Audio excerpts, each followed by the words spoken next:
And we're back to the butter beer.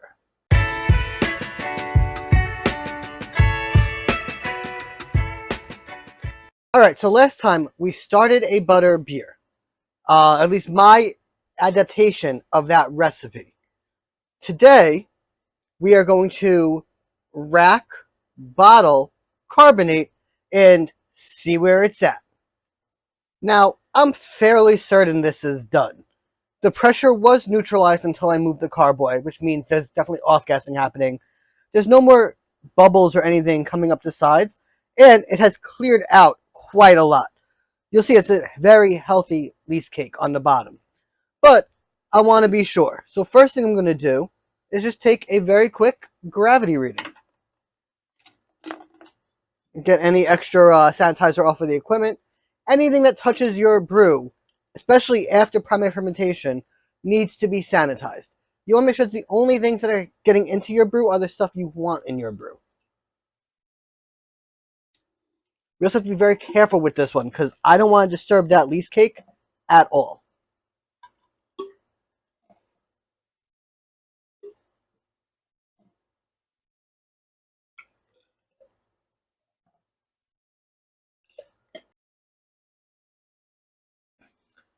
Alright, so we're at a 1.000, which means our total ABV for this brew is going to be listed right here.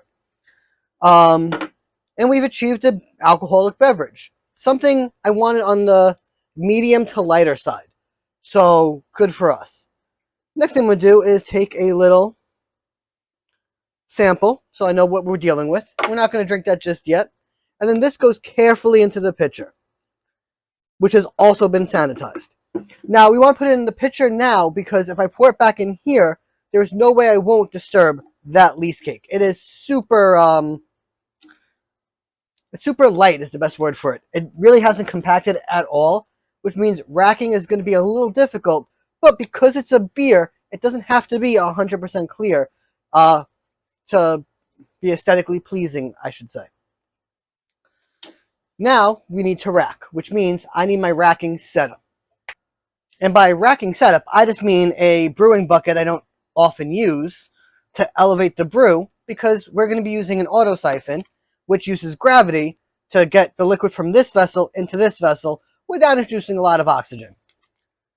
I'm going to put one end into the pitcher. I'm going to put the other end about halfway into the brew. Give it a couple good start. And then we're really just going to let it go. So now, the next thing we want to do is taste our brew. See what it tastes like at this point. First thing I'm going to do is give it a little bit of a smell. And it almost smells like a young mead. It has like some beer notes to it.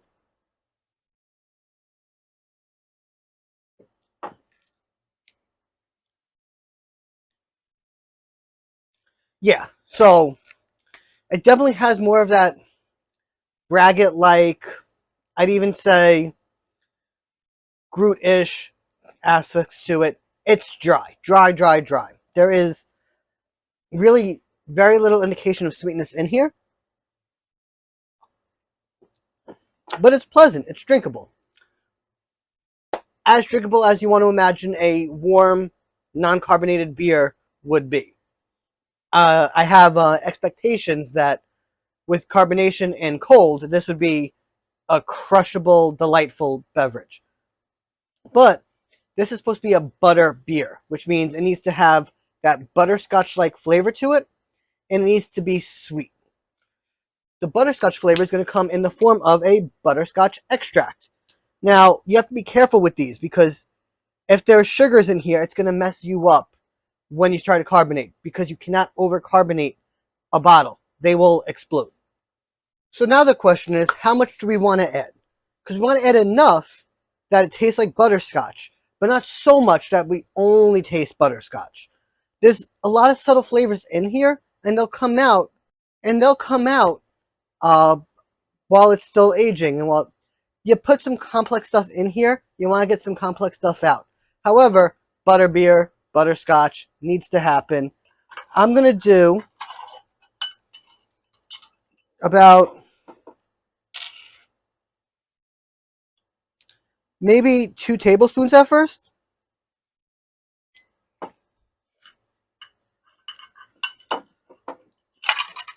Good starting point. And then for the sweetness, because there's no sugar in here, but it will be sweet. But I'm going to add a little bit of erythritol, which is a non-fermentable sugar.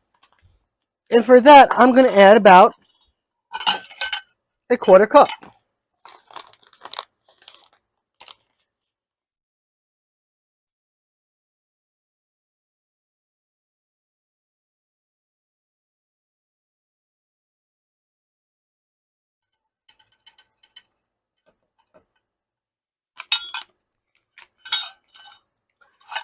Now, we're going to mix this, and we're going to see what the result is. Does it have enough butterscotch? Is it sweet enough? At this point, if it's not, then no matter what you do after bottling, it's never going to be sweet enough or to your preferred flavor. However, you don't have to follow my recipe at this point to an exact measurement, because if you like more or less butterscotch or more or less sweetness, please go for that. At the end of the day, this is going to be your product that you're going to present to yourself and other people, and you want it to be at your measured, and you want it to be at your preferred palate, because you want to show off that you did good and you made a good butter beer.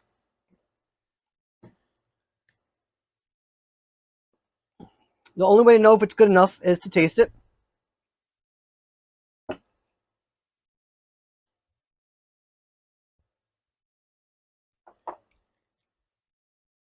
Yeah, for me, that's perfect. That's just the right level of sweetness. And the butterscotch comes through, but doesn't claw at you. You're not like, wow, that's a lot of butter. No, it's a good level. I think carbonated, which is also going to give it the appearance of being sweeter, and chilled is going to make this a delightful drink and something really fun and good. All right, last note. We want to carbonate this evenly. Now, a good rule of thumb is 1 ounce of sugar per gallon will give you the perfect amount of carbonation. You're going to need specific bottles. I like these swing tops for anything carbonated because you have a little bit of a safety net where if too much carbonation builds up in here, it's more than likely going to blow the top off or escape through these little gaskets. Where if you put it into a regular bottle and just cap it, the pressure has nowhere to really go, and if you mismeasure, you could potentially make a bottle bomb. That's not true. I've definitely done it once or twice in the past where I've had bottles break on me, but that was making kombucha, not beer. So I think we're safe. Anyway, I'm going to use some swing tops. I recommend them. If you have the set to do regular bottles with caps, they'll work just fine. If you have normal wine bottles with like twist tops, those I'd probably advise against. And corks could work, but again, I'd probably advise against that. I'd go for more smaller beer type bottles with a swing top on them.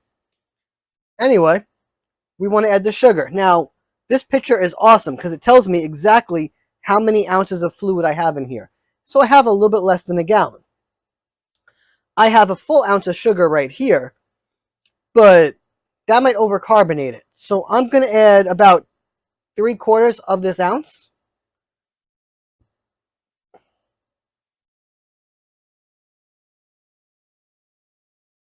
And now we're going to give this a really generous stir. And the reason is if we don't mix that sugar completely into solution, then we're going to have uneven bottles, which means one bottle might have a little bit more sugar, one bottle might have a little bit less sugar. This potentially means some bottles can be more carbonated and some bottles can be less carbonated, and you won't have an exact, and you won't really have a way to tell until you open them, which could be disappointing at times. Now, the way this works is, I made a brew that was less than the yeast tolerance I was using. So let's say my yeast can go to 16% and this went far below that. By introducing more sugar, those yeast will wake back up, and they will eat the remaining sugar. This will create some carbonation as a result of how fermentation works, leaving us a brew that has carbonation in it. This is not the only way to do this. If you have a keg, for example, you could pour CO2 into that and carbonate it that way. This is just a really basic way to carbonate a home brew without buying extra equipment. It's safe, it's fun, there's nothing wrong with it, but you have to be careful with the measurements of stuff you're adding to it. Because, as I said, you can create a dangerous situation if the CO2 gets too much into the brew and has nowhere to go. But at this volume, with that amount of sugar at this level, we're fine. The next thing I want to do is bottle. Now, I have a video on bottling, and nothing is going to change from that video to now. So I'm just going to bottle, and I'll see you as soon as we're done. So we got 5 full bottles, and then I had just enough left to put into a little soda bottle. Now, the soda bottle is kind of a cool concept. It's not enough for a full bottle, so I would have had to toss it otherwise because it wouldn't make a safe environment in a bottle. It's going to build up carbonation really quick in here. However, each one of these, the only way I'll know when it's carbonated, which usually takes between 1 and 2 weeks, would be by opening the top, which would let some of the carbonation out. With this one, right now, I could squeeze it in really nicely. As pressure builds up, it'll get firmer and firmer. When the bottle's firm, like when you first buy a bottle of soda, and you really can't squeeze it in like that, I'll know these have carbonation in them. So that's when I'll know it's safe to open them and enjoy the beverage. And they should be carbonated at that point. Right? Really cool, right? So when that happens, I will put out another video, and that will be my butterbeer tasting video. That'll be the very last one in the series. But for now, thank you for watching. If you have questions, comments, or concerns about any of the things I did today, leave them in the comments below. More than happy to answer. If you liked the video, just give me a general like. I do appreciate it. And if you want to see how this ends, or more fun videos like this, please hit subscribe. Really appreciate it. For now, I'm Phil. This is Phil with Facts. And until next time, guys, cheers.